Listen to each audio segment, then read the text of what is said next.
to be educated, but I'm so frustrated. Hey guys, welcome back to the Music Mindset channel. Hey, you know what, man? I've been busy than a mofo, and I'm glad to be back on the channel and stuff like that. And today, well, wait a minute.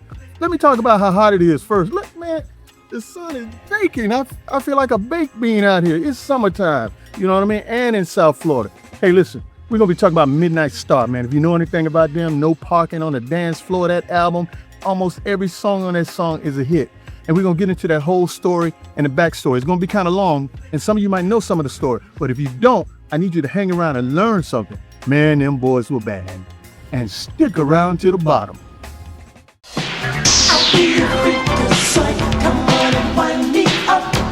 Yeah, man, that whole Freakazoid thing was huge back in the day. I hear young bucks use the word now, but they don't even know where it came from. Back then, it had a whole different weight to it. Yes, sir. Them were the days. I was a young knucklehead on the yard of my alma mater at the time. And boy, that record gave us a whole license to call a girl a freak without getting slapped into next week or tucked in the back of a paddy wagon by Metro for indecency. That's just how different it was. And one thing about that era, there were a lot of funk and R&B bands forming right out of college campuses. Some straight out of marching bands.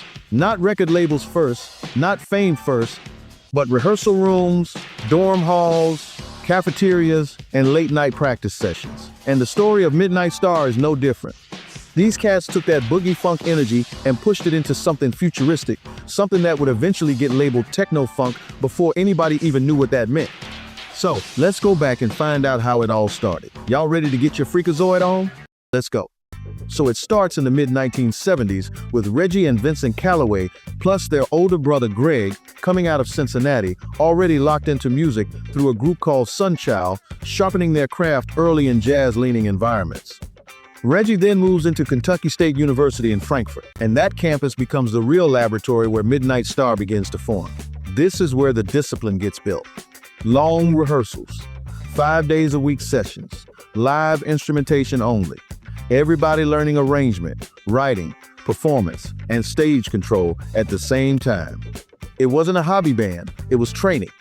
Reggie links deeper with saxophonist Bill Simmons during this early campus era under a group called Funkified, but the instability of college life keeps breaking momentum every summer when students go home. That's when Reggie makes the decision to build something permanent, a locked-in unit that does not reset every school year. He starts building the lineup piece by piece, bringing in bass player Kenneth Gant and guitarist Jeff Cooper. Plus, they originally started out with a drummer by the name of Yonrico Scott. Then, he brings in Belinda Lipscomb as a core vocalist and creative force, not a side singer, but part of the foundation. Once Belinda joins, the rehearsal dynamics change because they shift directly into tight dorm conditions. Back then, the campus had strict single-sex dorm restrictions and housing rules, and women were absolutely not allowed inside the men's residence halls. To keep the band moving, they literally had to sneak Belinda into the room entirely undercover, keeping her presence completely unknown to the housing monitors. To avoid getting caught violating these strict housing rules and avoid housing trouble, they had to keep the volume practically at zero. That's where the telephone volume rehearsals come from, playing so soft you could barely hear the music outside the room. During one of those sessions, guitarist Jeffrey Cooper throws out the word star. Reggie locks in on the word midnight, and the identity is born right there. Midnight Star becomes more than a name, it becomes a concept built on staying visible in dark spaces, discipline in hidden grind, and building light through sound. With the foundation set, the band was ready to jump on some local gigs around the area. But after only the first gig, the drummer Yonrico was showing he was not feeling the idea of just playing funk. He was a fusion jazz drummer and would choose to not continue with the band. But the ironic thing is that he left, but later ended up playing with Cameo in the funk anyway. Crazy how that works. So, Reggie was already about to deal with personnel changes. Therefore, a couple of freshmen arrived to round out the keys and the rhythm section. Keyboardist Bo Watson joins first among those freshmen, but immediately brings in Melvin Gentry as part of a package deal, locking in early chemistry inside the rhythm section. With the core rhythm section locked down, Reggie's brother Vincent Calloway eventually joins the horn structure. Vincent was young and still in high school at the time, but Reggie called him aboard anyway, and with Mom's approval, he left Cincinnati for Kentucky. Dana Madison was also brought in as a second guitarist. He and Vincent would give the band the deep harmonies and thick live instrumentation they needed for the early recordings and showcases they were working on. Over time, Vincent went from horns to vocal. The sound at this stage is still live funk rooted, heavily influenced by Earth, Wind & Fire and the P-Funk universe, but the structure is already tightening toward repetition, electronic texture thinking, and controlled rhythm design. You can hear the early blueprint of where this is going even before they ever step into a major label system.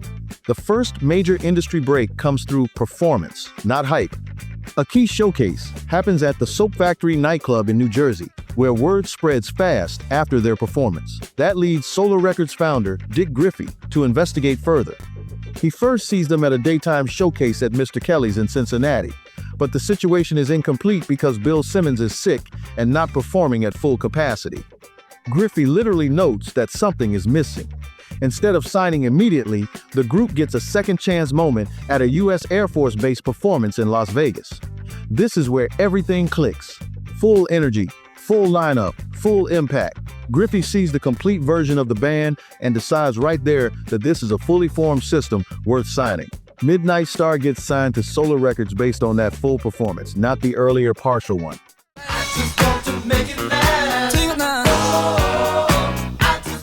In 1980, they released the album, The Beginning. It is not a breakout commercial success, but it establishes them in the industry as a serious recording act. Harvey Mason is brought in as producer, giving them a structured studio discipline foundation. But it was Leon Silvers III who produced the track Make It Last. And that became one of their early identity records, showing they can translate live funk into polished studio arrangement.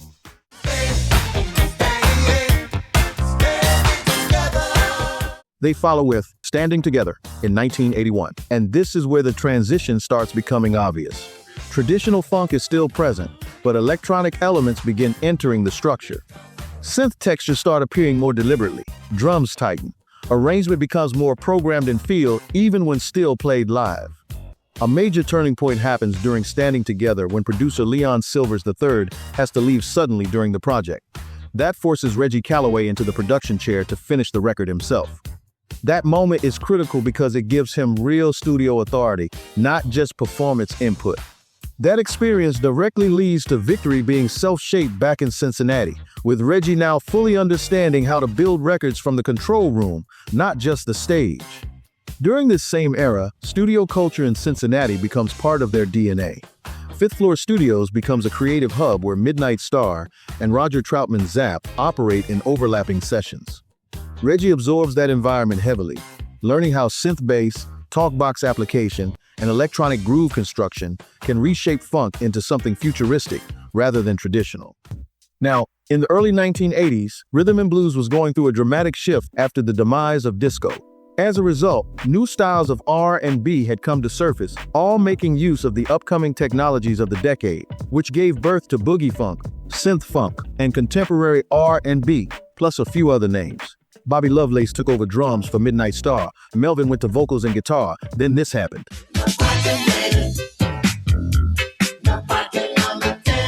By 1983, everything locks in with no parking on the dance floor. This is the full transformation moment. Heavy synth-driven production, vocoder identity, tight rhythmic structure, club-engineered sound. This is where Midnight Star becomes a prototype for electronic R&B before the genre has a name.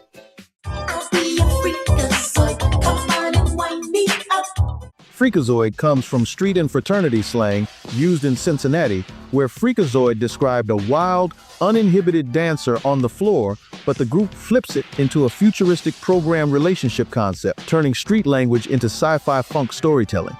That record becomes a defining cultural moment for techno funk.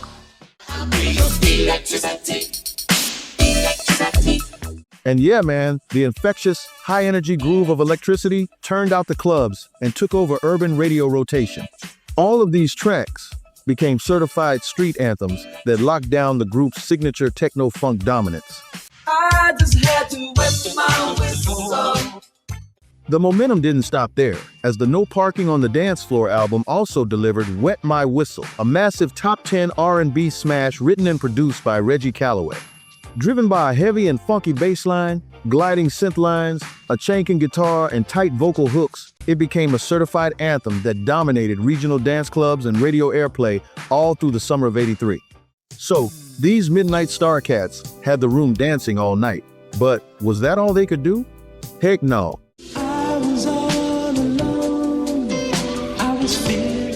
Slow jam also emerges from this album as the emotional counterbalance, helping the group break into late-night radio rotation and expanding them beyond clubs into full R&B programming dominance.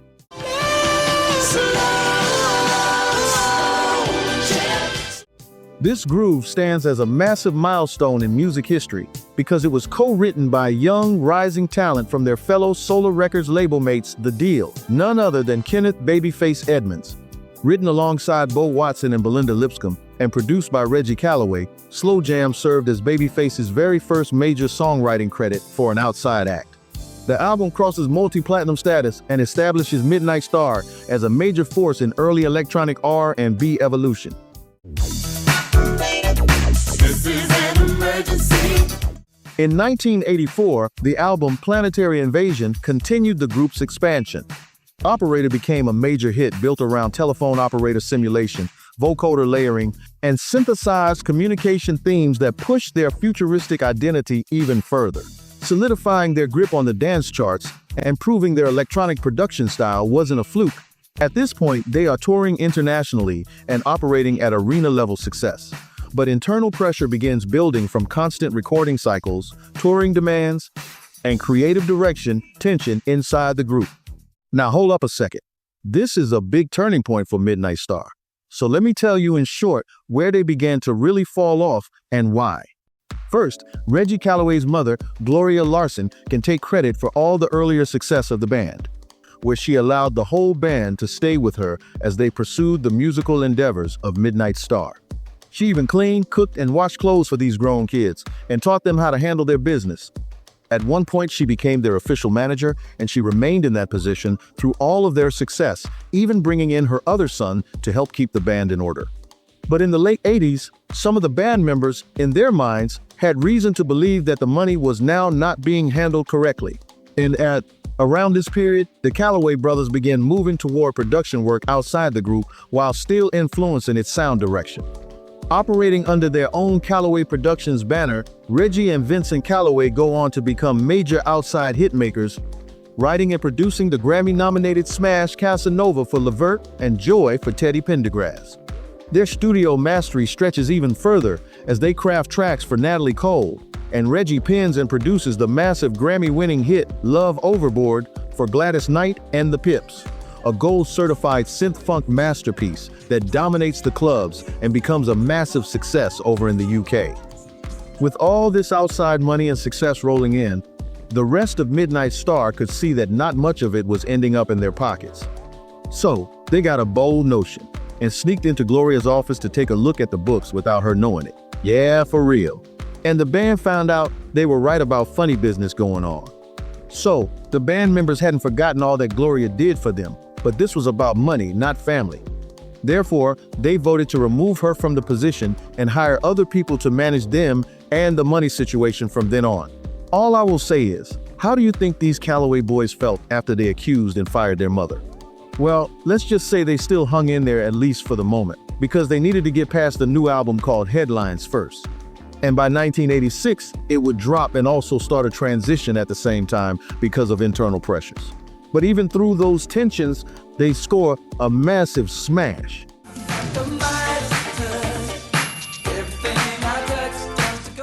Midas Touch, and man, that thing was hot. Yet not hot enough for the Calloway boys to hang around. So, after that album was on the market, and with Reggie and Vincent's mom's situation still in the back of their minds, it was time to go. This is where Midnight Star would have to figure out how to survive without the backbone of the band. Plus, they were looking at changes in the industry, and New Jack Swing was in style now, and they were up against that. So they would have to put up or shut up. They chose to put up.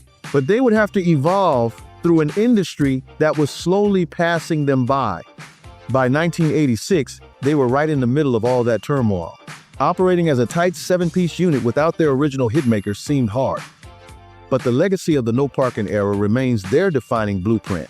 The band proves they still have serious chart power on their own, by dropping the 1988 smash hit Don't Rock the Boat, bringing in ecstasy from the legendary hip-hop group Houdini to bridge the gap between funk and the rising rap scene. But as the mainstream sound space fully changes around them, new jack swing and hip-hop take over the mainstream sound space, and their futuristic funk style becomes part of the foundation others build on rather than the center of the chart system. They followed that up with the top 10 R&B track Snake in the Grass from their 1990 album Work It Out. Now, Reggie and Vincent were pumping out hits at the same time, and Griffey offered them a deal for a Calloway's album, and later forming Calloway as a duo, delivering I Wanna Be Rich, which becomes a major early 1990s R&B hit. By the late 90s, the core remaining members came back together for heavy reunion and festival touring. They also returned to the studio in 2000 for the independent album 15th Avenue, showcasing their enduring creative capability. Today, they continue to stay highly active on the global legacy circuit. Now, when looking at the big picture, the music industry and fans have fully validated Midnight Star's run, honoring the band with multiple gold and platinum records, an American Music Award nomination, and a permanent induction into the Cincinnati Black Music Walk of Fame. That recognition shows exactly how the world saw them, not just as a lucky college band, but as a dominant charting powerhouse that permanently altered the landscape of modern dance music. So yeah, man, that's the story, man. The Calloway boys, man, they did big things and they're still doing big things. And Midnight Star's still trying to do their thing. You know, they're still on tour right now doing their work. I love that band, man. I remember them big time in the 80s, man. A lot of people have a problem with the name, but it was called Boogie Funk or Boogie or Techno Funk or all kinds of stuff, you know what I mean? But the bottom line is the music that they made you dance, and they made you especially slow jam. You know that song. Hey, I hope you appreciate that on the Music Mindset channel, and I hope to see you again. Thanks for checking it out.